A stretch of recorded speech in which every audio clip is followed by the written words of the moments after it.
मेरा नाम हरिओम साहू है तथा मैं बिलासपुर छत्तीसगढ़ से आया हूँ।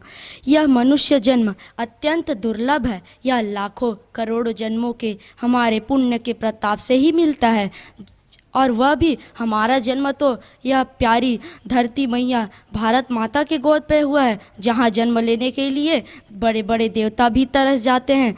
लेकिन क्योंकि यहाँ ब्रह्म ज्ञानी हमारे सद्गुरुदेव जैसे के सानिध्य में सत्संग मिलता है। बापू कहते हैं जो सत्संग में जाते हैं वह कभी कुसंगति नहीं होती, उनका जीवन बहुत ही ऊंचा और सफलता पद को प्राप्त कर लेता है। उसी प्रकार से बापू जिस पद को प्राप्त किए हैं उसी पद को तो हमें भी देना चाहते हैं। तुम जान लो कि मैं किस पद पर हूँ। वह कहते हैं कि हम ईश्वर तत्व हैं। जिस प्रकार से शाबाश।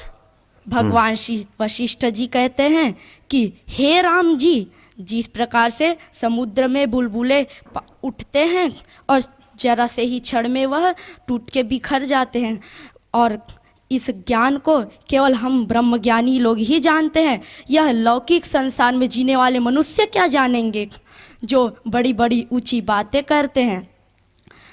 उसी पद को जिस पद में वे रमणते हैं उन्हें ही तो ब्रह्मज्ञानी कहते हैं। वे साक्षात ईश्वर का रूप होते हैं। श्री कृष्ण जी उद्धव जी से कहते हैं, हे उद्धव, मैं ही तो ब्रह्म हूँ, मैं ही विष्णु हूँ, मैं ही शंकर हूँ, लेकिन मैं इन तीनों रूपों में ब्रह्मज्ञानी के रूप में ही बैठा रहता हूँ। जो ब्रह्मज्ञानी और मुझ में अंतर मानता है वह इस जगत में सफलता को कभी प्राप्त नहीं कर सकता, कभी प्राप्त नहीं कर सकता।